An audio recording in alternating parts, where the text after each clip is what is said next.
గడిచినటువంటి శుక్రవారం లేదా మొదలుపెట్టిన ప్రభా ఈ యొక్క శుక్రవారం దినవారికి మమ్మల్ని కాచి కాపాడి సజీవ భద్రపరిచిన దాన్ని బట్టి వందనాలు స్తోత్రం. ఈ సన్నిధిలో చేరి రీతిని స్థుతించడానికి మహిమపరచడానికి గురించి గొప్ప ధన్యతను బట్టి వందనాలు ప్రభా. ఈ యొక్క ధన్యత మరి ఎంతో మందికి లేని పరిస్థితిలో ఉంటుంది నా ప్రభు. బయట ప్రాంతంలో అనేక మంది నా ప్రభా అయినా ఈ సన్నిధికి వచ్చి నిన్ను స్థుతించడానికి లేకుండా నా ప్రభు నా ప్రభు వారినైనా మరి సమయాన్ని వారు పొందుకోలేకుండా ఉంటుండగా ప్రభావ మీరు మాకు ఇచ్చిన ఈ ధన్యత బట్టి వందనాలు స్తోత్రం. నా ప్రభావ పాటలు ప్రారంభం మొదలుకొని ఇంతవరకు కూడా నీకు కూడా ప్రతి కూడా అక్కడ రీతిలో జరిగించిన దాన్ని బట్టి వందనాలు. ఈ సమయంలో నా ప్రభావ ఈ యొక్క దాసులు నా ప్రభావ మరి అర్జున్ బాబు గారు ఫాస్టర్ అర్జున్ బాబు గారు వాక్యాన్ని అందిస్తుంటుండగా నా ప్రభావ నిసులు చట్టం మరుగుపరుచుకుని మాకు కావాల్సిన ఆయన వాక్యమును దయించి జీవాహారమును అందించమని అడుగుతున్నానయ్యా. ఈ బిడ్డలు నా ప్రభావ ఆయన జీవ జనాలకు ఆయన ఇంటిగా ప్రకటింపచేసిన నా ప్రభావ మేము వినిన వాటిని మా హృదయాన్ని ఫలకలపై మేము ముద్రించుకొని నేను స్థుతించి మహిళపరిచి వారిగా ఉండటం ఒక దైత్యమైన మా ప్రభువును రక్షకుడైనటువంటి శ్రేష్టమైన అమ్మను ప్రార్థించి వేడుకుంటున్నా పరమతండ్రి. మంచిది. వాక్యం వరకు ప్రార్థన చేసినటువంటి సుజాతమ్మ గారికి ప్రత్యేకమైన తెలియజేస్తున్నాను. ముఖ్యంగా మరి మన సంఘానికి అర్జున్ జాన్ గారు నియమించిన తర్వాత ఈ 2 సంవత్సరాలు కూడా ఎంతో కష్టపడుతున్నారు. ఒక ప్రక్క డ్యూటీ చేసుకోవడం. డ్యూటీ అంటే సామాన్యమైన డ్యూటీ కాదు, ఏదో మార్నింగ్ వెళ్ళి ఈవినింగ్ వచ్చేసంత డ్యూటీ కాదు. శుక్రవారం సెలవు కూడా ఉండదు. మరి అయినప్పటికీ కూడా ఆయన ఎంతో శ్రమపడి ఇప్పుడు కూడా డ్యూటీలో ఉన్నట్టుగానే ఆయన డ్యూటీలో ఉంటూ మనకి సంఘానికి పరిచయం చేస్తారని నిజంగా మరి దేవుడు ఆయనకి ఇస్తున్నటువంటి కృప, శక్తి, బలం నిజంగా దేవునికి ఎంతో స్తోత్రం చేస్తున్నాం. అలాగే మరి ఈ రోజు కూడా డ్యూటీలో ఉంది మరి వాక్యం పంచుకోవడానికి మరి సంఘానికి ఏ ఆహారం అయితే మరి విత్తబోతున్నారు, మరి నా సంఘం ఏమైపోతుంది, ఏ ఆహారం మరి దేవుడు మరి ఆయన ద్వారా మనకి ఈరోజు ఇవ్వబోతున్నాడు అందరి బట్టి మన ప్రార్థన చేద్దాం. ఆయన గురించి శక్తి బలం దేవుడు గారి గ్రహించలేక మరి వాక్యం వరకు మరి ప్రార్థన చేసిన సుజాతమ్మ గారికి ప్రత్యేకమైన మరి వాక్యం వీధిస్తుండగా ఆయన్ని ఒకసారి మనం చప్పట్లు కొట్టాలి. ఆయన ఈరోజు బాల కార్యక్రమం కూడా ఉంది కాబట్టి దయచేసి మీరు గమనించాలి. క్రీస్తునందు ప్రియులు దేవుని కుటుంబ సభ్యులైన మీ అందరికీ మన ప్రభువును శుభవందనాలు తెలియజేస్తున్నాము. నాకు ఈ అవకాశం ఇచ్చిన మన కన్నతండ్రికి తెలుస్తున్నాము. మంచిది ప్రియమైన వాళ్ళ కదా మరి ఎంతవరకు దేవుని యొక్క సన్నిధిలో మీరంతా కూడా వచ్చి దేవుని స్తుతించి దేవుని మహిమపరిచారు. మంచిది ప్రియమైన వాళ్ళ ప్రభావం వల్ల సమయం వృధా చేయకుండా ఇటువంటి మాటలన్నీ ఈరోజు మనం నేర్చుకుందాం. ప్రియమైన వాళ్ళ ఈరోజు మనం చెప్పుకోబోయే భాగం దేవుని మనసెరిగిన పిల్లలెవరు. దేవుని మనసెరిగిన పిల్లలెవరు.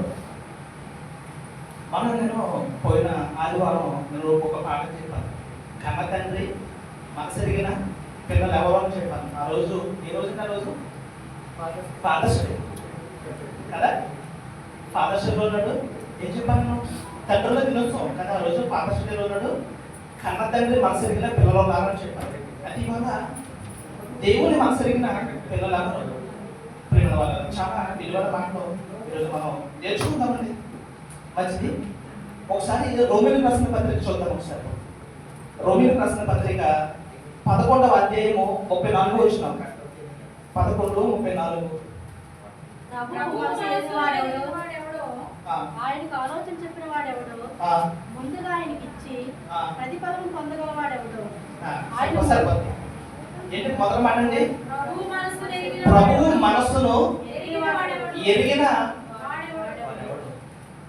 ప్రభువు మనస్సును ఎరిగిన వాడెవడు అని ప్రశ్నించినప్పుడు ఈ రోజున మనం ప్రపంచవ్యాప్తంగా మనం చూస్తున్నాం, కుటుంబంలో మనం చూస్తున్నాం కదండి. ఏంటి, ఒక తల్లిదండ్రులుగా పిల్లలకి ఏం చేయాలి, వాళ్ళని ఎలాగ సంతోషపెట్టాలి, వాళ్ళు ఎలా చూసుకోవాలని చెప్పి మనం ఎప్పుడు కూడా తల్లిదండ్రులుగా పిల్లల కోసం ఆలోచిస్తూ ఉంటాం. అంటే ఆ మనసును దోచుకోవడం కోసం. అలాగే పిల్లలు కూడా ఏం చేస్తున్నారు, నా తండ్రి దగ్గర నేను ఒక మంచి పేరు తెచ్చుకోవాలి, ఒక మంచి కొడుకుగా మంచి కూతురుగా ఉండాలని చెప్పేసి పిల్లలు తాపత్రయపడతా ఉంటారు కదా. అంటే తండ్రి తల్లిదండ్రుల మనసుల్లో ఒక చోటుని సంపాదించాలనుకుంటారు.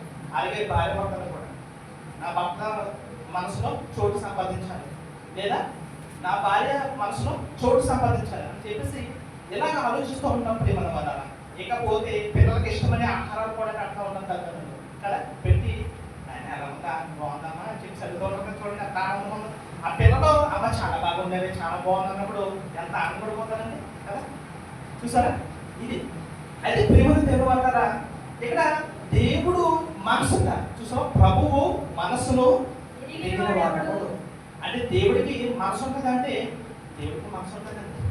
మనం ఒకసారి చదువుకున్నాం, దేవుడికి మనసు ఉంటుంది, ఆయనకి ఆట కూడా వస్తుంది. అంటే ఒక చోట కీర్తన గ్రంథం ఉంటుంది 51 అధ్యాయం అనుకుంటా, అందులోని నేను ఆకలి కొనినను నేను మీకు చెప్పనంటాడే. చూసావా, నాకు ఆకలి వస్తుంది కానీ నాకు ఆకలి వేసినా కూడా నేను నీకు చెప్పనంటాడు. ఇప్పుడు పిల్లలుగా తల్లిదండ్రులకి ఇద్దరు గొడవ వచ్చినప్పుడు ఒకసారి డాడీ రండి భోజనం రండి భోజనం రండి రండి అన్నప్పుడు ఏమంటారండి, ఒకసారి కోపం అన్నప్పుడు నేను తిన్నామా నాకు ఆకలి కదా, ఇదే కదా మనం అంటాం. అయితే ప్రేమ వల్ల దేవునికి మనసు ఉంటుంది. ఆ మనసు ఏంటి ఏమండి, నిజంగా ఒకసారి చూస్తే ఏ తండ్రి అంటే దేవుడు మొట్టమొదటండి బైబిల్లో బాధపడిన సందేశం మనం ఒక సందర్భం మనం చూడవచ్చు. అది ఎక్కడంటే ఆదికాండము 6వ అధ్యాయంలో మనకు కనపడుతుంది. 6 చదవండి ఒకసారి చదువు. తాను భూమి మీద నరులను చేసినందుకు యెహోవా సంతాపం నుండి తన హృదయమును నొచ్చుకొనెను. అది దేవుడు ఏం చేశాడండి, ఎందుకు ఏమైనా చేశానని భూమి మీద అని చెప్పేసి దేవుడు అంట సంతాపం అంటే హృదయంలో నొచ్చుకున్నాడండి, బాధపడ్డాడు. చూసారా, అంటే మొట్టమొదలైన ఆదామం చేసినప్పుడు దేవుడు ఏమండి చాలా చక్కగా వాళ్ళు ఉన్నారు. ఎప్పుడైతే దేవుని యొక్క మనసును వాళ్ళు తెలుసుకోక తినవద్దన పండును తినేసి ఏమంటే ఆజ్ఞలు ఏమేమి చేశారో అతిక్రమించారు. అలా అతిక్రమించి ఒకరు ఒకరు కాకుండా పడిపోతారండి. చివరిగా ఇంకా లాభం లేదనుకున్న దేవుడు ఏం చేశాడంటే వేల సంతానం నుంచి ఒక వ్యక్తిని దేవుడు ఎన్నుకున్నాడు. ఎవరతను ఒక వ్యక్తి నీతిమంతుడు అబ్రహాం. ఈ అబ్రహాం గర్భంలో వచ్చిన యాకోబు గారికి దేవుడు పెట్టి ఏం పేరుది ఇశ్రాయేలు నామకరణం చేసి, ఎందుకంటే యాకోబు అనే పేరుకి అర్థం ఏంటంటే అది పేరుకి అర్థమే తప్ప అది ఆయన స్వభావం కోసం చెప్తాం. ఓకేనా, కాబట్టి అది అలాగా ఆయన్ని ఎందుకుని ఆయనకి నామకరణం చేశాడు. ఇశ్రాయేలు నామకరణం చేసి ఆయన ద్వారా ఒక జనాంగాన్ని దేవుడు సృష్టించుకున్నాడు. ఎలాగంటే అప్పటికి పిల్లలు ఎవరైనా మాట్లాడలేదు కాబట్టి ఏమి చూపించి ప్రపంచానికి నేనంటే ఏంటో తెలియజేయకున్నాడంటే దేవుడు. ఆయన మనసు నుండి చెప్పాలనుకున్నాడు దేవుడు. ప్రేమల వల్ల అలా అనుకుంటూ వాళ్ళంతా చేశాడండి. చేసిన తర్వాత మళ్ళా ఒక రోజున దేవుడు ఆయన మాట విన్నప్పుడు దేవుడు బాధపడతాను చూడవచ్చు. సార్ యెషయా గ్రంథంలో ప్రారంభ అధ్యాయము 2వ వచనం చూడండి ఒకసారి. యెహోవా మాట్లాడుచున్నాడు, ఆకాశం ఆలకించుము, భూమి చెవియకు, నేను పిల్లల్ని పెంచి చాలా గొప్ప చేసేసాను కదా. చివరికి ఏం చేశారు తెలుసాను, తిరగబడ్డారు. తిరగబడ్డారని చెప్పేసి దేవుడు బాధపడుతూ ఎంతో దుఃఖంతో ఎవరు చెప్పుకున్నాడండి, ఆకాశాన్ని చెప్తున్నాడు, భూమితో మాట్లాడుతున్నాడు దేవుడు. చూసారా ఎంత స్థితి చేస్తున్నాడు దేవుడికి. ప్రేమల వల్ల ఏమంటే దేవుడు నిజంగానే చాలా గొప్పవాడు, ఉన్నతమైన వాడు. దేవుడు ఎప్పుడు కూడా మనం యెషయా గ్రంథము 6వ అధ్యాయంలో ఉంటుందండి. యెహోవా పరిశుద్ధుడు. చూడండి ఒకసారి 6వ అధ్యాయము చూడండి. 3 నుంచి 3 వచ్చిన వారు సైన్యములకు అధిపతి యెహోవా పరిశుద్ధుడు, పరిశుద్ధుడు, పరిశుద్ధుడు, సర్వలోకము ఆయన మహిమతో నిండి ఉన్నది అని అది అంటే పక్కనే ఈయన పొగిడేస్తున్నారు. యెహోవా పరిశుద్ధుడు, పరిశుద్ధుడు, పరిశుద్ధుడు, పరిశుద్ధుడు అని చెప్పేసి పొగిడేస్తున్నారు. ఆ టైంలో ఆయన మాట్లాడుతున్న మాటలు తెలుసండి. చూడండి చూడండి ఆ తర్వాత వారి కంఠ స్వరముల వలన గడక కొమ్మల పునాదులు అదునుచు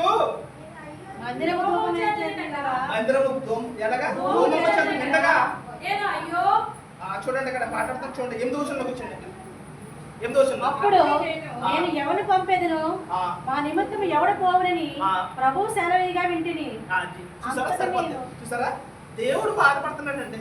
ఎందుకంటే నేను నా పిల్లల్ని లోకంలోకి పంపించాను కదా, వీళ్ళు నా మాట వింటలేదు, వీళ్ళ పాపంలో పడిపోతున్నారు, ఇప్పుడు వీళ్ళని రక్షించడానికి ఎవరిని పంపాలి? చూడండి ఆ మాట మరొకసారి. అప్పుడు నేను ఎవరిని దేవుడు పంపిదను? అంటున్నానండి, ఎవరిని పంపిదను? మా నిమిత్తం ఎవడు పోవునని? ఆ నిమిత్తము ఎవడు పోవునని? అంటాడయ్యా భూలోకానికి వెళ్ళి నా పిల్లలు రక్షించేది ఎవరు? చూసారు దేవుడు ఎంత బాధపడుతుంది చూసారండి. దేవుని మనసు అండి బైబిల్ అంటే. 66 పుస్తకాల్లో ఉన్న మాటలు దేవుని మాటలు ఇవి ప్రియమైన వాళ్ళరా. నిజంగా దేవుని కోసం ఎప్పుడో మనం ఆలోచిస్తున్నామా? ప్రభువు మనసును ఎరిగిన ఎవరు నాకు చెప్పండి లోకంలో ప్రియమైన వాళ్ళరా. ఎప్పుడు చూసినా మన కుటుంబం, మన పిల్లలు, మన తల్లిదండ్రులు, మన ఫ్యామిలీ కోసం ఆలోచిస్తూ ఉంటాం. ఏమి తినాలా, ఏమి త్రాగుతామా, దీనికోసమే తప్ప మన ఆలోచన దేవుని కోసం ఎప్పుడు ఆలోచిస్తున్నామని మనం చెప్పండి. ఆయనకంటే ఒక మనసు ఉందని, ఆయన మనసు కోసం ఎంతమంది ఆలోచిస్తారు చెప్పండి ప్రియమైన వాళ్ళ? ఆలోచిస్తున్నారా ఆయన మనసు గురించి? ఏమన్నా ఇంకా మన బైబిల్కి వెళ్తాం, చూద్దాం ఆయన మనసు ఏంటో ఎలా ఉంటుందో సార్ చూద్దాం ప్రియమైన వాళ్ళ. ఒకసారి మనం లోకాసు వార్త 15వ అధ్యాయంలోకి చూడండి. ఒకసారి 15వ అధ్యాయము 10వ వచనం. లోకాసు వార్త 15వ అధ్యాయం.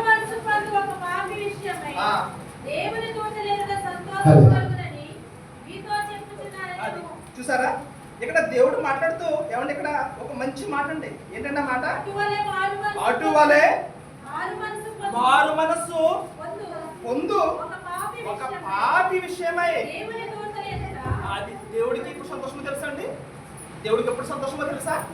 తన పిల్లలు వాళ్ళ తప్పులు తెలుసుకుని, వాళ్ళ పాపాలు తెలుసుకుని, వాటిని కడిగి వేసుకుని ఎప్పుడైతే దేవుని వైపు చూస్తారో అప్పుడేనంటే దేవునికి ఆనందం, సంతోషం మన వాళ్ళ.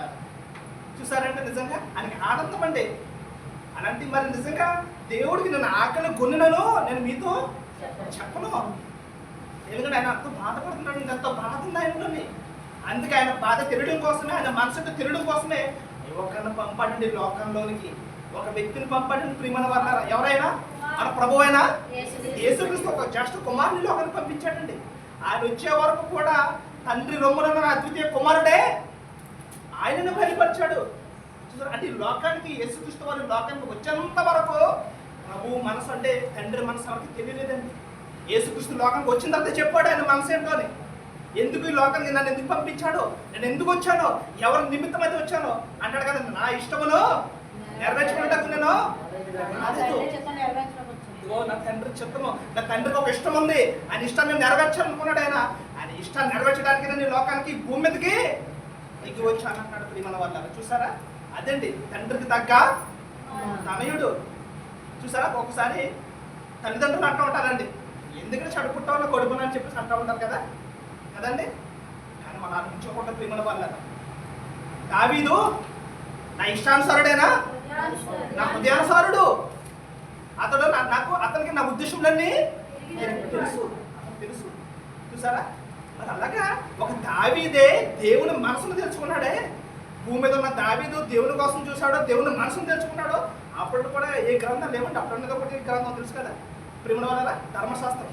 అప్పటికి కూడా బైబిల్ పూర్తి చేయబడిందా? అప్పటికన్నా యేసుక్రీస్తు వారి లోకానికి వచ్చాడండి? రాలేదు. అయినప్పటికీ కూడా దావీదు గారు ప్రభు మనసుని ఎదిగాడు, ప్రభు మనసును తెలుసుకున్నాడు, ప్రభు కోసం నిజంగా బ్రతికంటే ఆయన కోసం ఎదురు చూశాడు ప్రియమైన వాళ్ళ. ఆయన మనసును తెలుసుకున్నాడు, ఆయన ఉద్దేశాన్ని గ్రహించాడండి దావీదు గారు. ఎంత భక్తుడండి. అంతే కదండి ఈ రోజున దావీదు గురించి మనం చెప్పుకుంటున్నాం ఈ రోజు ప్రియమైన వాళ్ళ. అందుకే ప్రభు మనసును ఎరిగిన వాడెవడని చెప్పేసి చెప్పడం మనం చూస్తున్నాం ప్రియమైన వాళ్ళ. ఇంకా కనుక మనం ఒకసారి బైబిల్ కనుక వెళ్తే చూద్దాం, ఒకసారి మంచి మాటను మనం చూద్దాం ఈ రోజున. ఒకసారి యోహాను సువార్త 21వ అధ్యాయము 17వ వచనం. యోహాను సువార్త 21వ అధ్యాయము 15వ వచనం. వారు భోజనం చేసిన తర్వాత యేసు సీయోను పేతును చూచి, యోహాను కుమారుడైన సీమోను, వీరికంటే నీవు నన్ను ఎక్కువగా ప్రేమించున్నావా అని అతను అడుగగా, అవును ప్రభువా, నేను ప్రేమించునని నీవే ఎరుగుదువని ఆయనతో చెప్పను. యేసు నా గొర్రెలు మేపమని అతనితో చెప్పను. ఏం మేపమంటాడు ఆయన? గొర్రెలు మేపమని. నా గొర్రెలు మేపయ్యా సీమోను, నాయన పేతురు రా, నన్ను ప్రేమిస్తున్నావు కదా నువ్వు, నాకు గొర్రెలు ఉన్నాయి, నా గొర్రెలు నువ్వు మేపు అంటున్నాడు. మరలా చూడండి ఏం మాట్లాడతాడు. మరలా ఆయన యోహాను కుమారుడైన సీమోను ప్రేమించుచున్నావా అని రెండోసారి నువ్వు నన్ను ప్రేమిస్తున్నావా అని అడుగుతున్నప్పుడు అట్లా చూడండి ఆయన ఏం చెప్తున్నాడు. అవును ప్రభువా, నేను ప్రేమించునని నీవే ఎరుగుదువని. అవును ప్రభువా, నేను నిన్ను ప్రేమించుచున్నానని నీవే ఎరుగుదువని ఎరుగుదు నీకు తెలుసు ఆయన కదయ్యా. చెప్పాడు. ఎందుకంటే సమస్తము కూడా ఆయనకు తెలుసు కదండి కదా. కాబట్టి నా మనసు ఏంటో నీకు తెలుసు. ఇంకా మూడవసారి ఆయన యోహాను కుమారుడైన సీమోను నన్ను ప్రేమించున్నావా అని అతను అడిగాడు. నన్ను ప్రేమించున్నావా అని అడిగినప్పుడు నన్ను ప్రేమించున్నావా అని మూడవసారి తను అడిగినందుకు పేతురు వ్యసనపడి, ప్రభువా నీవు సమస్తము ఎరిగిన వాడు, నిన్ను ప్రేమించునని నీవు ఎరుగుదువని ఆయనతో చెప్పాను. యేసు నా గొర్రెలను మేపు. అది చూసారా, ఇక్కడ యేసుక్రీస్తు ప్రభువు చెప్తూ మొదట ఏమన్నాడు, నా గొర్రెలను మేపన్నాడు, నా గొర్రెలను కాయి, నా గొర్రెలను మేపు, నా గొర్రెలను కాయి అన్నాడు ప్రేమ వాళ్ళ. కాబట్టి నిజం కనుక ఒకవేళ మనం కనుక మనసును కనుక చూస్తే ఏ మనసులో ఏం పెట్టించబడి తెలుసా అండి, గొర్రెలంటే ఎవరండి మనమే కదా ప్రేమ వాళ్ళ. అంటే సంఘాన్ని చూడమంటున్నాడు, సంఘాన్ని కాయమంటున్నాడు. చూసారా, సంఘాన్ని వాక్యం ద్వారా సంఘాన్ని కాయి, వాక్యం ద్వారా వాక్యం ఏం చేయమన్నాడు, ఉదక స్నానం చేయించు, వాళ్ళ కాయి వాక్యాన్ని చెప్పు. చూసారా ప్రేమ వాళ్ళ, సత్య వాక్యాన్ని పేతులంటే మొట్టమొదట తెలుసు కదా, పేతుల ద్వారా కదండి సంఘం స్థాపించబడింది మొదటి శతాబ్దంలో ప్రేమ వాళ్ళ. కాబట్టి దేవుడు అంటే యేసుక్రీస్తుని కనుక ఎవరైతే ప్రేమిస్తున్నారో ఈ భూమి మీద ఏం చేయాలంట, దేవుడి మాట చెప్పాలండి, దేవుని గురించి చెప్పాలి, ఆయన మనసు గురించి చెప్పాలి. మీకు తెలుసండి దేవుడు కన్న కాలంలో తెలుసండి, దేవుడు ఎవరైతే కళకన్నా తెలుసా, మనందరి కోసం, ఇప్పుడు మనందరి కోసం, ఈ భూమి మీద ప్రతి ఒక్కరి కోసము ఆయన కళకన్నాడు, ఆయన మనసులో అనుకున్నాడు. చూద్దాం ఒకసారి ఎపిసోడ్ రాసిన పత్రిక మొదటి అధ్యాయము 4వ వచనం నుంచి. ఎట్లనగా తాను ప్రియుని యందు తాను ఉచితముగా మనకు అనుగ్రహించిన తన కృపా మహిమకు కీర్తి కలుగునట్లు ఎవరంటే తన చిత్త ప్రకారమైన దేవుడు, అది చూసారా, తన చిత్త ప్రకారమైన దయా సంకల్పము చెప్పున అది యేసుక్రీస్తు ద్వారా తనకు కుమారులుగా స్వీకరించుటకై మనను ముందుగా తన కోసం నిర్ణయించుకుని అది దేవుడు అనుకున్నాడు. ఏమనుకున్నాడు తెలుసా, మనము తన ఎదుట పరిశుద్ధులము నిర్దోషులమునై ఉండవలెనని జగత్తు పునాది వేయబడక మునిపే ప్రేమ చేత ఆయన క్రీస్తులో మనల్ని ఏర్పరచుకొనెను. ఇది దేవుని మనసు, ఇది దేవుని మనసు.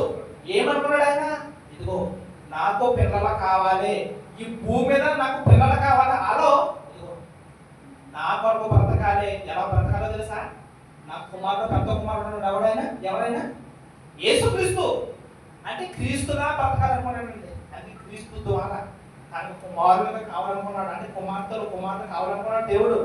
ప్రేమ వాళ్ళ పైగా ఎలా ఉండాలనుకున్నాడు పిల్లలు, ఎలా ఉండాలి, చాలా పరిశుద్ధులుగా ఉండాలి, నిర్దోషులు అంటే ఏ పాపం చేయకుండా పవిత్రంగా ఉండాలి నా బిడ్డలు అనుకున్నాడు ఆయన. ఇంకా అది అంటే భూమిని రవంతయు సృష్టింపక మునిపే ప్రేమ చేత చూసారా, క్రీస్తులో మనం ఏర్పరచుకున్నాం ప్రేమ వాళ్ళ. ఇది దేవుని మనసు. దేవుడు ఈనాడో అనుకున్నాడు కాబట్టి ఈ రోజు మనం భూమి మీదకి వచ్చాం. మనం ఈ రోజు ఈ భూమి మీద ఉన్న ప్రతి ఒక్క కుటుంబాలన్నీ కూడా నాదే అంటున్నాడు దేవుడు. దేవుని కుటుంబం అంటే మనం తెలుసా, నా కుటుంబం అని చెప్పుకున్నారు. మన కుటుంబం ఏం కాదండి, కుటుంబాలన్నీ కూడా అవయ్యో తెలుసా, ప్రతి కుటుంబం ఎవరిది, దేవునిది. దేవుని కుటుంబం మనమంతా కూడా ప్రేమ వాళ్ళ. అందుకే ప్రేమ వాళ్ళ దేవుని మనసును, ప్రభు మనసును ఎదిగిన వాడు ఎవరు నాకు చెప్పండి ఈ లోకంలో. అందుకే ఒక మనిషి తెలుసుకున్నాడు ఈ భూమి మీద, దావీదు గారు. కాబట్టి తర్వాత వచ్చిన వారు నాకు తెలుసు ఎవరు, యేసుక్రీస్తు వారు. తర్వాత ఇంకా ఎంతమంది ప్రవక్తలు వచ్చారు, రాజులు వచ్చారు, వీళ్ళందరూ కూడా ఆయన కోసం తెలుసుకున్నారు ప్రేమ వాళ్ళ. ఎవరికి ఒక స్త్రీ కూడా తెలుసుకుంది కదండి, ఒక స్త్రీ కూడా తెలుసుకుంది, రాహాబు తెలుసుకుంది. ఏమండి ఒక అన్యురాలు, ఎవరన్నా అంతగా వెంబడించింది కదా, దేవుడికి తెలియదు అప్పటికి. కానీ ఆ రూతు ఏం చేస్తుందామే? దేవుడు ఇదిగో ఈ దేవుడే దేవుడు. నువ్వు ఎక్కడైతే ఉంటావు నేను ఎక్కడ ఉంటాను, నువ్వు ఎక్కడైతే చచ్చుతావో చచ్చిపోతాను. ఇలాంటి మన సభకు చెప్పండి. ఈ రోజున అత్తగారితో ఇలా డోలా అత్తమంలో చెప్పండి. ఈ రోజున కోడలు ఏమండి చాలా మంది అండి, చాలా బాధ వస్తుందండి. ఎందుకంటే మన యూట్యూబ్లో ఏదో ఫేస్బుక్లో దీంట్లో కూడా పెట్టారు, మన చాలా మంది కూడా పెట్టారు. మీరు చూసే ఉన్నారు లేదు తెలుగు చాలా మంది కూడా. ఏమండి నిజంగా నా అత్తగారిని పట్టుకుని కొడుతున్నారండి కోడలు చాలా మంది కదా. ఒక కొడుకు కన్న కొడుకు ఏం చేస్తున్నాడు తెలుసా అండి? ఒక ముసలత్తని పట్టుకుని కొడుతున్నారండి ప్రియమైన వల్ల. ఇలాగ ఎన్నో చూస్తున్నాడు మన ఈ రోజున. ఎన్నో చూసారా? ఒక మనవడో తాతను పట్టుకుని కొడుతున్నాడు చూసారండి. ఇలాంటి ఎన్నో జరుగుతున్నాయండి ఈ రోజున. ఎన్నో ఏ కుటుంబంలో కూడా ఎక్కడ కూడా ప్రేమ లేవండి. ప్రేమ లేదు. అందుకే మహానుభావుడు అన్నాడు భూమి మీద ఏమైపోతున్నాడు ఆయన? ప్రేమలో చల్లారిపోతాయి. ఈరోజు కుటుంబంలో ప్రేమ లేవు. బ్రహ్మ అంత నటన, ఈ లోకపు నటన ఏమన్నాడైనా గతించుచున్నది. అంత నటన అండి. ప్రేమ లేవు నిజంగా. అర్థమైంది ప్రియమైన వాళ్ళరా? కాబట్టి ఇప్పుడు చెప్తున్న మాట ఏంటంటే మనం ఎక్కడ ఉన్నాం? చివరిలో ఉన్నాం మనం. ఎటువంటి దినాలు ఉన్నాం మనం? అంత్య కాలంలో మనం ఉన్నాం ప్రియమైన వాళ్ళరా. ఎక్కడ చూసినా కూడా ఇవే హత్యలు, మానభంగాలు. ఏమంటే ఒక వ్యక్తి ఒక వ్యక్తిని చంపేసుకోవడం. ఏమండి ఇంకా చాలా అండి. ఇలా చెప్పుకుంటూ పోతే చాలా ఉన్నాయి ప్రియమైన వాళ్ళరా. ఎవరికి దేవుని యొక్క ఆలోచన కానీ దేవుని మనసు కానీ తెలియట్లేదండి. దేవుడు ప్రతిదీ చూస్తున్నాడు ప్రియమైన వాళ్ళరా. నిజంగానంటే ఆయన ఒక మనసుని కనుక చూస్తే మనం ఒకసారి చూద్దామండి. ఒక మంచి మాట దేవుడు రాయించడం చూడండి ఒకసారి. అది కూడా మనం చూద్దాం ఒకసారి.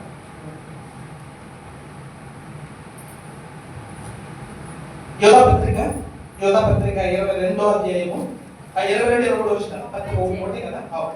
22-23 వచ్చిన చూడండి ఒకసారి. సందేహపడు వారి మీద కనికరము చూపుడి కనికరము చూపుడి అగ్నిలో నుండి లాగినట్టు చూసారా? యేసుక్రీస్తు ప్రభువు వారు ఆయన తండ్రి దగ్గరికి వెళ్ళిపోతూ శిష్యులతో చెప్తున్నాడు. ఏం చెప్పండి ఆయన? ఇదిగో మీరు సర్వలోకానికి వెళ్ళి సర్వసృష్టికి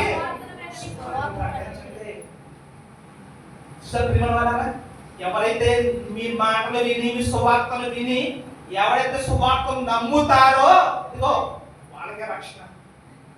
నమ్మి బాప్తిసం పొందినవాడు రక్షింపబడతాడు. నమ్మని వారికి అది ఏంటంటే శిక్ష. అగ్ని ఆరదు, పురుగు చావదు, అందులోకి వెళ్ళిపోతారు ఖచ్చితంగా. కాబట్టి ఇప్పుడే తెలుసుకోండి. మీరు నిజంగా అర్థమైందా? యేసుక్రీస్తు ప్రభువు మీ సొంత రక్షణగా మీరు అంగీకరించి ఎవరైతే బాప్తిసం తీసుకుంటారో వాళ్ళకి మాత్రమే రక్షణ. ప్రియమైన వాళ్ళకి రక్షణ అండి. అలాంటి చెప్పి బాప్తిసం తీసుకున్న తర్వాత తప్పులు చేసేస్తే ఊరుకుంటాడు అనుకున్నారు.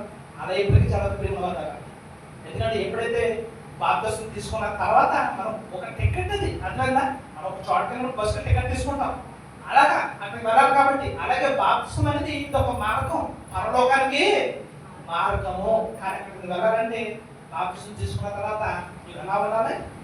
పరిశుద్ధురాలుగా ఉండాలి. నువ్వు పరిశుద్ధుడిగా ఉండాలి. దేవుడికి నచ్చినట్టుగానే ఉండాలి. దేవుడి పనిని నువ్వు చేయాలి. ప్రియమైన వాళ్ళారా, ఏమండి ఈ భూమి మీద దేవుడు ఒక విషయంలో ఆనందించాడండి.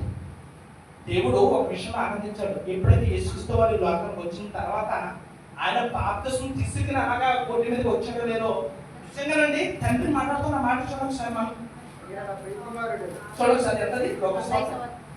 మత్తయి సువార్త 3వ అధ్యాయం చూడండి సార్. 3వ అధ్యాయము చూడండి సార్. మంచి మాట. మరియు ఇదిగో ఈ నా ప్రియకుమారుడు. ఎంతది? 3:17. మరియు ఇదిగో ఈ నా ప్రియకుమారుడు, ఈయనే నా ప్రియకుమారుడు, ఈయన యందు నేను ఆనందించుచున్నాను. చూసారా? తండ్రి మనసులో నుంచి మాట్లాడుతూ నిజంగా ఒక మంచి మాట. నేను అప్పటిదాకా తండ్రి మనసులో తెచ్చుకున్నాడు ఎవరు లేరు భూమి మీద.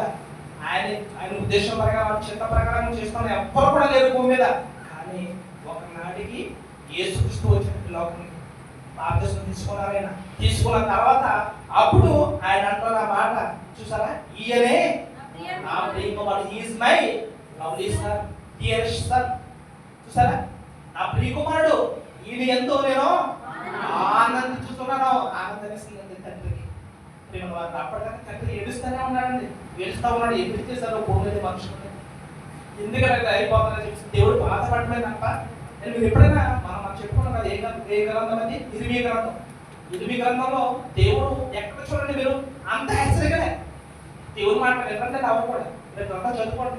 దేవుడు భూమి మీద కంటే ఇలా రప్పించబోయే కీడు అంతా కూడా కీడును దేవుడు రాయించడం అందులో ఇలా రాబోయే విపత్తు, బబులోను శాఖకు వెళ్ళిపోతారేమో, ఇదిగో మీరు ఎలా అయిపోతారని దేవుడు భవిష్యత్తు ఫ్యూచర్ వర్తమాన కాలం కూడా దేవుడు చెప్పించేస్తాడండి.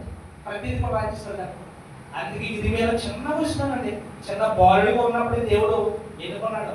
అసలు ఇది మీద చెప్పాలంటే ఆయన యాజకుడు, తెలుసా అండి? ఆయన ఎవరు?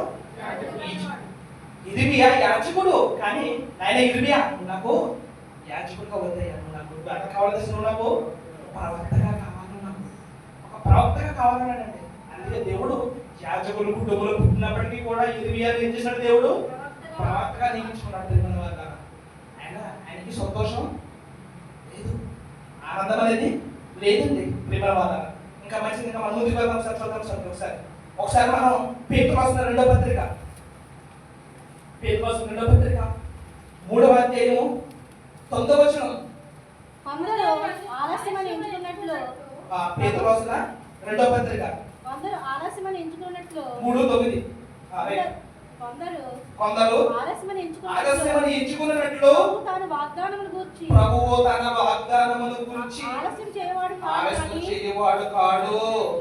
కానీ ఎవడును నశింపవలనని చేయక అందరూ మారు మనసు పొందవలనని కోరుచు దీర్ఘశాంతము గలవాడై ఉన్నాడు. ఎలా ఉన్నాడంటే మన ఎడల దీర్ఘశాంతంగా ఉన్నాడు దేవుడు. ఆయన మహా ఉగ్రుడు, తెలుసా మీకు?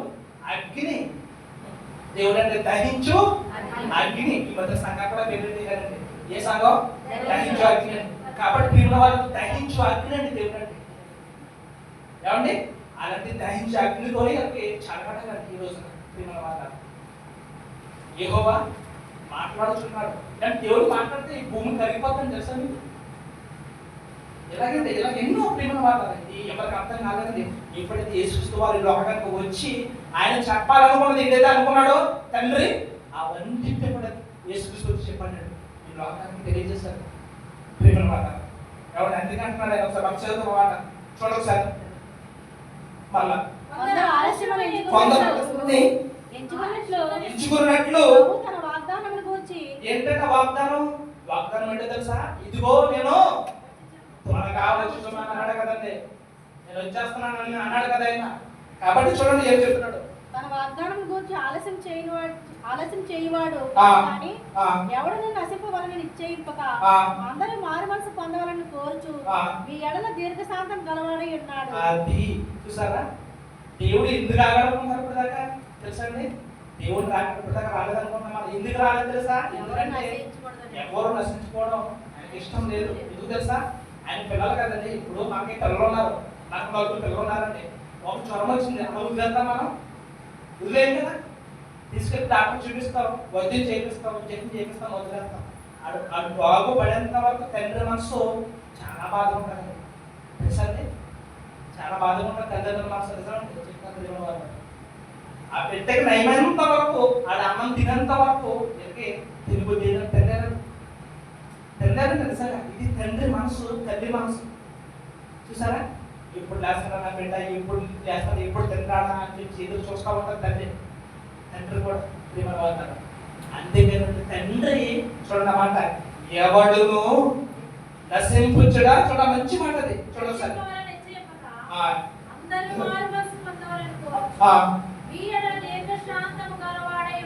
అది అది ఇచ్చేయప్పకంటే ఇష్టం లేదు.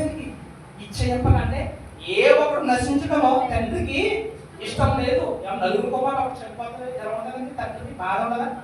ఎంత బాధ అండి ప్రేమ వల్ల. ఈ రోజు ఎక్కడ చూసినా ప్రతి ఇంట్లో కూడా చావులు మరణాలండి. ఏమండి? ఒక 10 ఏళ్ళకి కూడా ఏమొచ్చేస్తుంది? క్యాన్సర్ వచ్చేస్తుంది ప్రేమ వల్ల. ఇవన్నీ కూడా మనుషుల యొక్క నిర్లక్ష్యం గురించి. మన త్రాగుతున్న నీటిలో ఏమవుతుంది? కలుషితం. తినే ఆహారంలో కలుషితం ప్రేమ వల్ల. బ్లీచింగ్ చాలా ప్రమాదం అండి అనుకుంటాం. అందుకే కాల్చిన వేడి తాగడం చాలా ఉత్తమం ప్రేమ వల్ల. ఈ రోజున చాలా మంది అండి నిజంగా డాక్టర్ మన పరిశోధన చేశారు. మన కాబట్టి ప్రేమ ఈ ఆరోగ్యాలు చాలా జాగ్రత్త. ఎందుకంటే మన పని దేవుడికి ఉంది. ఇక్కడ కూర్చున్న మీరు అందరూ కూడా దేవుడి మాటలు చెప్పాలి, దేవుడి గురించి ప్రకటించాలి. మీరు సర్వలోకానికి వెళ్ళి సమష్టికి స్వార్థ ప్రకటించండి. ఎవడైతే నమ్ముతాడో, నమ్మి ఎవరైతే స్వార్థను నమ్మి ఆప్షన్ తీసుకున్నారో వాళ్ళకి రక్షణ. ప్రేమ వాళ్ళ అందుకే దేవుడు అనుకుంటున్నాడు నా బిడ్డలు అందరూ మారాలి. అందరూ మారేంత వరకు దేవుడు ఎదురు చూపు. తెలుసండి, ఏ బిడ్డ దూరంగా ఉంటే ఏ తండ్రి మురుగులేడండి. మన పిల్లలందరూ కూడా భూమి మీద ఉంటే తండ్రి సంతోషంగా ఉండదు కదా. ఆయన ఎప్పుడు సంతోషంగా ఉన్నాడు? ఆయనకి ఇష్టమైన పనులు మనం చేసినప్పుడే కదండి. కదా ప్రేమ వాళ్ళ చూడ మంచి మాట మనం చూద్దాం ఈ రోజున. ప్రేమ వాళ్ళ చూడ ఒకసారి మార్కు సువార్త 9వ అధ్యాయము 7వ వచనం.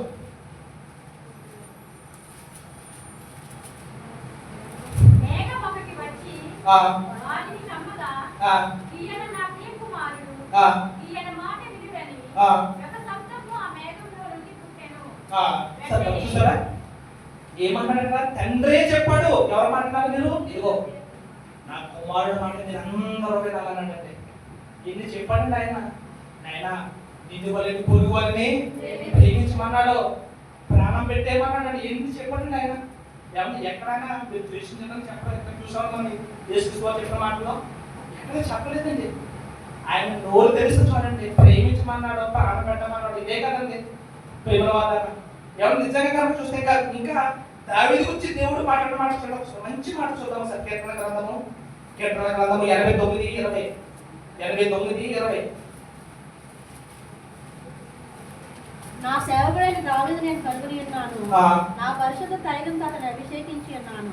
నా చేయి ఎడతెగక అతనికి తోడయ్యుండును, నా బాహుబలం అతను బలపరచును. సరే చూసారా ఇక్కడ ఏమన్నాడు? నా మనసు ఎరిగిన నా సేవకుడు దావీదును కనుగొన్నానంటే అంతమంది అన్ని లక్షల మంది అన్ని కోట్ల మంది భూమి మీద ఉన్నప్పటికీ కూడా ఏమండి ఎవరు చూసాడు దేవుడు? దావీదు గారిని చూసాడు. ఎందుకు చూసాడు దేవుడు దావీదు గారిని? ఎందుకు చూసాడు? ఎందుకంటే దావీదు ఎవరంట? దావీదు నా ఇష్టానుసారుడైన మనుషుడు. అతడు నా ఉద్దేశాలన్నీ నెరవేర్చేవాడు, నెరవేరుస్తాడు. సరే దేవుడు సాక్షి ఇచ్చాడండి దావీదు గారి గురించి. ప్రేమల వాళ్ళ ఏమండి ఇంకా కనుక మన బైబిల్ చూస్తే కనుక చూద్దాం. ముందు వాళ్ళకి చివరిగా చెప్పి మనం ముగించుకుందాం. ఈరోజు ప్రభు బాగుంది కాబట్టి మనకు కూడా బైబిల్ సిద్ధపడ్డారు. ఇంకొక మంచి మాట చూద్దామండి. యేసుక్రీస్తు లోకం గురించి చెప్పిన మాట యోహాను సువార్త 6వ అధ్యాయము 38వ వచనం. 6:38. నా ఇష్టమును నెరవేర్చుకున్నటకు నేను రాలేదు, నన్ను పంపిన వారి చిత్తము నెరవేర్చుటకే పరలోకం నుండి దిగి వచ్చి తిని. ఎవరిని చూసారా? తండ్రి అంటున్నాడు. తండ్రి యేసుక్రీస్తు వారు మాట్లాడుతున్నాడు. ఏమంటున్నాడు ఆయన? ఇదిగో నా ఇష్టమును నెరవేర్చుకోవడానికి రాలేదు. మనం ఎందుకు వచ్చామండి లోకానికి? ఇక్కడికి ఎందుకు వచ్చాం మనం కదా? ఎందుకు వచ్చామంటే మన కుటుంబం కొరకు వచ్చాం, మన పిల్లల కొరకు వచ్చాం. ఇల్లు కట్టుకోవాలి కదా, మన పిల్లలు బాగుంటే అంత చదువుకుంటాం మనం కదా. అందుకోసం మనకు వచ్చాం. కానీ యేసుక్రీస్తు అలా కాదంట. ఎందుకు వచ్చాడు ఆయన? తండ్రి చిత్తాన్ని. తండ్రి నన్ను ఈ లోకానికి పంపించాడు కాబట్టి ఆయన చిత్తాన్ని ఆయన ఇష్టాన్ని నేను నెరవేర్చాలి. ప్రేమ మాట చూసారు ఎంత మంచి మాట ఆయన అంటున్నాడో చూడండి ఒకసారి. ఇంకా చూస్తే ఒక మంచి మాట చూడండి ఒకసారి.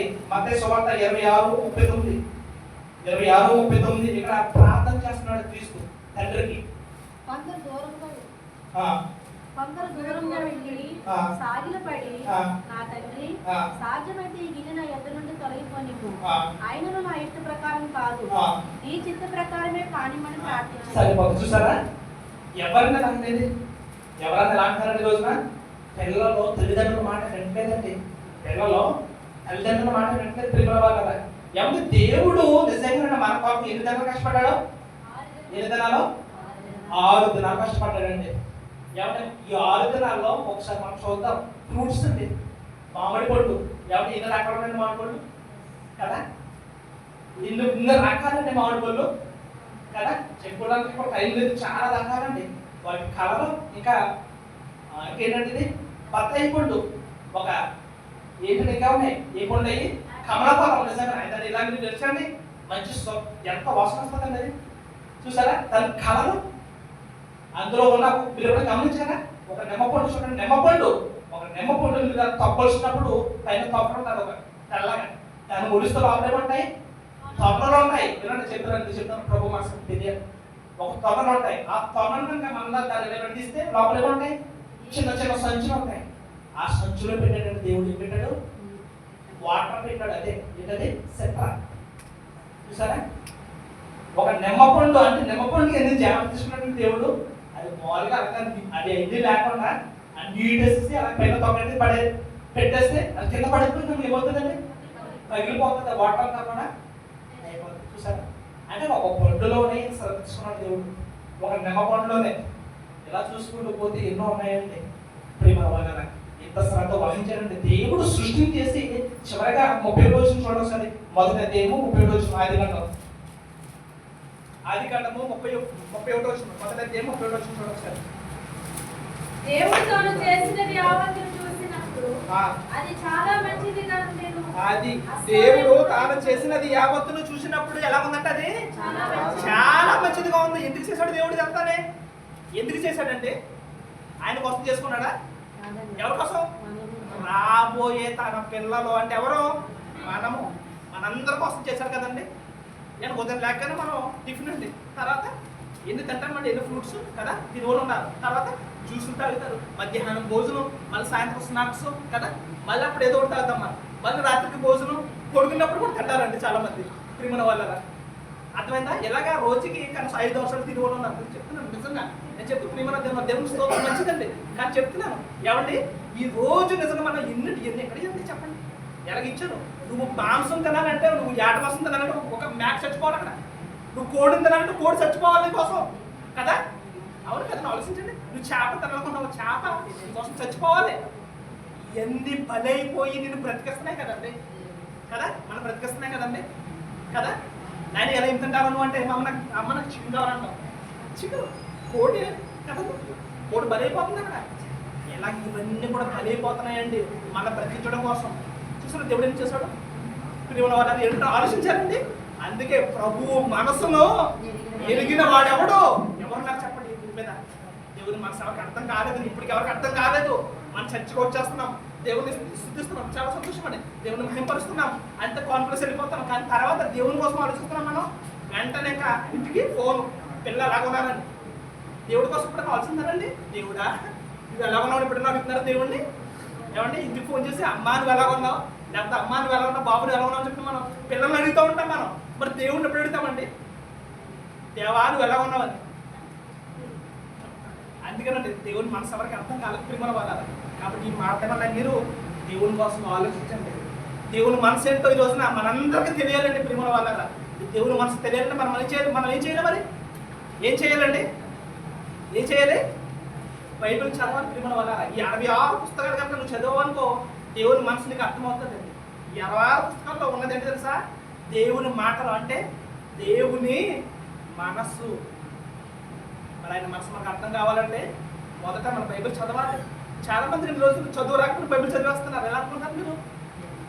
దేవుడు అలా ఇచ్చేస్తాడంటే ఏమండి, BA MBA చదువు BEd చదువు బైబిల్ చదవమనండి, చదవలే.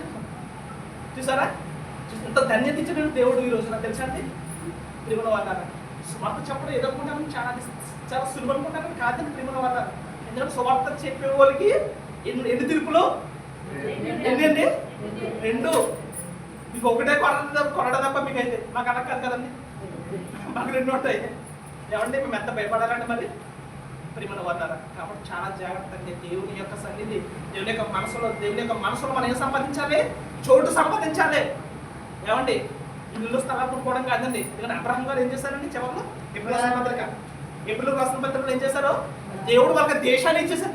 దేశాన్ని ఏం చేశారండి? అలా ఆ భూమి మీద ఏం చేశారు? అలా ఎలా ఉన్నారు వాళ్ళు? చూడండి ఒకసారి మాట చూద్దాం, చెప్పు మనం గురించింది ముందుకు వెళ్దాం. ఎప్పుడు రాసిన పత్రిక 11వ అధ్యాయము పరిశోధింపబడి 11వ అధ్యాయము 9వ వచనం. సంతోషం. విశ్వాసం బట్టి అతడు విశ్వాసమును బట్టి అతడును అతడును అతనితో ఆ వాగ్దానములకు సమాన వారసులైన ఇస్సాకు యాకోబు అను వారును గుడారంలో నివసించుచు ఎక్కడున్నారంట? గుడారాలు వేసుకున్నారండి ఈ రోజున. గుడారాలు మన వాళ్ళ గుడారంలోనే బ్రతికారాలు. దేవుడు దేశాన్ని చేస్తే ఏం చేశారండి? అలా గుడారాలు వేసుకున్నారండి. అంటే అర్థం చేస్తారు ఈ రోజున ప్రేమ వాళ్ళ గుడారాలు వేసుకుని బతుకుతున్నారండి. గుడారాలలో నివసించు అన్యుల దేశంలో ఉన్నట్టుగా, అంటే దేశం మాది కాదు, మేము పరదేశులము, మేము యాత్రికులు. చూసారా మనం ఎవరు అనుకున్నారు? అంతా కూడా తెలుసండి. ఈ భూమి మీద యాత్రకు వచ్చాము మనం, అంతే. దేవుడికి తెలుసుకోవాల్సిందే. తిరుమల వాళ్ళ ఆయన ఎప్పుడు దేవుని పిలుతాడో తెలియదండి. దేవుడు చూస్తాడు మొట్టమొదట. ఈ రోజు యవ్వనస్తులు చాలా మంది కూడా చనిపోతున్నారండి. సూసైడ్ చేసి చనిపోతున్నారు. కారణం తెలుసా? వాళ్ళకి దేవుడు అర్థం కాలేదండి. దేవుడు మనసు అర్థం కాలేదు. దేవుడు మనసు కనుక అర్థం అయితే ఖచ్చితంగా తల్లిదండ్రుల మనసు కనుక దేవుడిని అలాగ ఉన్నప్పుడు తల్లిదండ్రుల మనసు తెలుసుకుంటే అలా పని చేయలేదు. ఒక అమ్మాయి కోసం ఏం చేశాడు? ట్రైన్ మీద చూసారు కదా, పట్టాల మీద. ఇలా ఎంతమంది అండి, ఎంతమందిని చూస్తున్నాం మనం. ఇలా ఎవరు మనకు శాశ్వతం కాదండి. ఇలా ఎవరు మనతో రారు. ప్రేమల వాళ్ళరా, నువ్వు చనిపోయినప్పుడు నీ తల్లిదండ్రులు అంతా బాధపడతారంటే నిజంగా. ఎప్పుడు ఆలోచిస్తారండి నువ్వు చనిపోయినప్పుడు? నిజంగా నాకు అనిపిస్తుందండి, ఇలా చనిపోతున్నారు కానీ తల్లిదండ్రులకి ఎంత బాధ ఉంటుందండి, ఎంత దుఃఖం. చిన్నప్పటి నుంచి ఒక తల్లి కొడుకులో 9 నెలలు కని పెంచి ఏమంటే మన తర్వాత చిన్నవాడికి ఉన్నప్పుడు అటు దోమ కొడుతుందో ఏ కొడుతుందో ఏమవుతుందని చెప్పేసి వాడిని చిన్న పిల్లోడికి పెంచి పెద్దవాళ్ళని చేస్తున్నప్పుడు ఏమండి చూడండి, దేవుడు ఆ మాట చూడండి, వీళ్ళు పెంచి వీళ్ళు పెద్దవాళ్ళగా చేసింది. వారు నా మీద తిరగబడ్డారు కదండి. ఇది కూడా తల్లి గుర్తు రాలేదా నీకు? చనిపోయినప్పుడు నీకు తండ్రి గుర్తు రాలేదా? ఎలా చనిపోతున్నారండి నిజంగా? ఇదంతా కూడా ఎవరు తెలుసా అండి? సాతాను యొక్క ప్రేరేపణ. సాతాను యొక్క ప్రేరేపణ. చూద్దాం ఒకసారి యోబు గ్రంథము.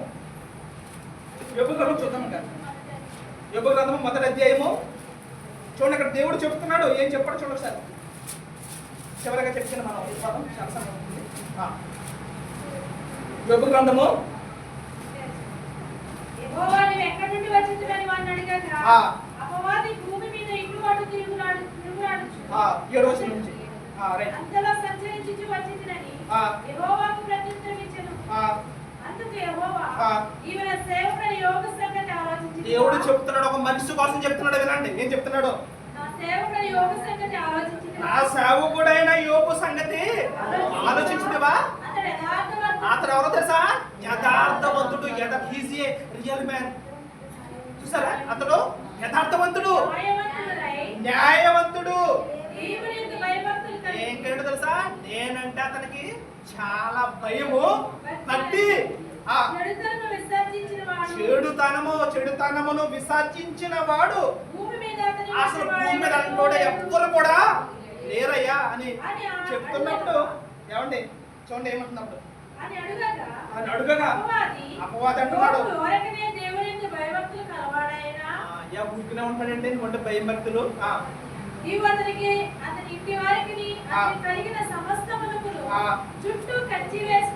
అది ఏం చేశాడంట దేవుడు? అతనికి అతని ఇంటి వారికి దేవుడు ఏం చేశాడంట? కంచి వేశాడు. ఒక రహస్యం మీకు అర్థమవుతుంది, మీకు అర్థం కావాలి.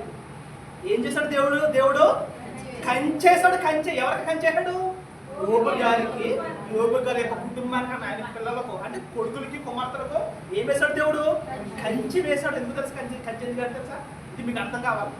కంచి ఎందుకు వేశాడంటే యోబు ఎవరు పైగా దేవుడు అంటే భయము, భక్తి, యథార్థవంతుడు. చూసారా? అంటే దేవుడు ప్రాణంగా ప్రేమిస్తున్నాడు అండి.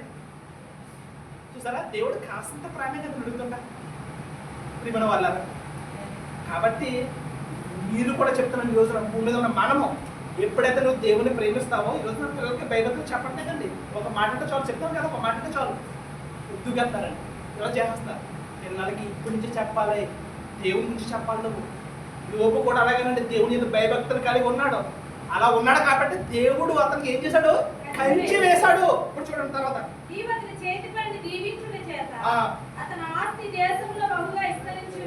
అది అతనికి కలిగిన సమస్తమును పొందిన ఎడల అతడు నీ ముఖమీదనే దూషించి నిన్ను విడిచిపోవును అని యెహోవాతో అనగా, యెహోవా ఇదిగో అతనికి కలిగిన సమస్తము నీ వశములో ఉన్నది, అతనికి మాత్రం ఏ హానియు చేయకూడదని అపవాదికి సెలవీయగా వాడు యెహోవా సన్నిధి నుండి బయలు వెళ్ళెను. సరిపోతుంది. చూసారా, యెహోవా సన్నిధి నుంచి ఎక్కడికి వెళ్ళాడు? బయలు బయలు వెళ్ళాడు. చూసారా, అంటే నువ్వు అతనికి సమస్తానికి ఏమైతే నువ్వు చేయి, కానీ అతని ప్రాణం జోలికి మాత్రం నువ్వు వెళ్ళొద్దు. ఎవరంటే బైబిల్లో ఒక గాయకుడు ఉన్నాడండి, సింగర్, ఫేమస్ సింగర్. తెలుసా మీకు? ఎవరు అతను తెలుసా మీకు? హేమాన్ అంటే గొప్ప సింగర్ అండి. కానీ అతను చనిపోవాలనుకుంటాడు. రోజు మనం చెప్పుకున్నాం, వారి సమయం లేదు కాబట్టి చెప్పుకున్నాం. అతను చిన్న వయసు నుంచి, చిన్నప్పటి నుంచే పలుమార్లు చనిపోవాలని అనుకుంటాను. తెలుసా మీకు? సూసైడ్ చేసుకోవాలనుకుంటాడు. దానికి కారణం ఉంది మన వాళ్ళ. కాబట్టి వద్దండి, దానికి కారణం తండ్రి వాళ్ళని. కాబట్టి మన వాళ్ళ వద్దండి. మనం భూమి మీద బ్రతికల మనము మొట్టమొదటి ఎవరి మనసును తెలుసుకుందాం? మనం తండ్రి మనసును మనం తెలుసుకుందాం. ప్రభు మనసును ఎరిగి ఆయన కోసం మనం తెలుసుకుందామండి. దేవుడు మన కొరకు ఏం చేస్తానంటే చింతించుతున్నాడు. తెలుసా మీకు? పేతురు రాసిన మొదటి పత్రిక, చివరిగా పేతురు రాసిన మొదటి పత్రిక 5వ అధ్యాయము 7వ వచనం, 5:7. ఆయన మిమ్మల్ని గురించి చింతించుతున్నాడు. దేవుడికి చింత అండి, చింత. ఎవరికి? మన కోసం చింత అండి. ఆయనకి తెలుసా మీకు? మన కోసం చింత. ఇక్కడ ఉన్న మనందరి కొరకు, ఈ భూమి మీద ఉన్న ప్రతి ఒక్కరి కొరకు దేవుడు చింతించుతున్నాడు. నా బిడ్డలు ఏమైపోతారని. అందుకనండి మనం దేవుడి కోసం ఆలోచిద్దామండి. దేవుని మనసును తెలుసుకుందామా? దేవుడికి చింత అంటే, దేవుడికి ఆనందం రావాలంటే ఎప్పుడు ఆనందం అవుతుందో తెలుసా అండి? ఎప్పుడైతే నువ్వు దేవుడి పనిని చేస్తావో, ఎప్పుడైతే నువ్వు సర్వలోకానికి వెళ్ళి సర్వసృష్టికి ప్రతి ఒక్కరికి వాక్యాన్ని నువ్వు ప్రకటిస్తావో, దేవుని కొరకు ఎప్పుడైతే నువ్వు బ్రతుకుతావో, దేవుని ఎప్పుడైతే నువ్వు భయభక్తులు కలిగి బ్రతుకుతావో, అప్పుడు ఖచ్చితంగా దేవుడు ఆనందిస్తాడు. ఖచ్చితంగానండి. యోబుకి ఎటువంటి కంచెనైతే దేవుడు వేశాడో, అటువంటి కంచెన దేవుడికి వేయబోతున్నాడు. దేవుడు కన్నా. కాబట్టి మా పిల్లల మీరు దేవుని కొరకు బ్రతుకుతాం, ఆయన మనసును తెలుసుకుందాం. ఆయన మనసును తెలుసుకుని ఏమంటే దేవుని కొరకు బ్రతికి ఆయన మన చెంతకు మనం చేరుతాం. కాబట్టి ఈ పరిస్థితి మనకు దేవుడు దీవించి ఆస్వాదించింది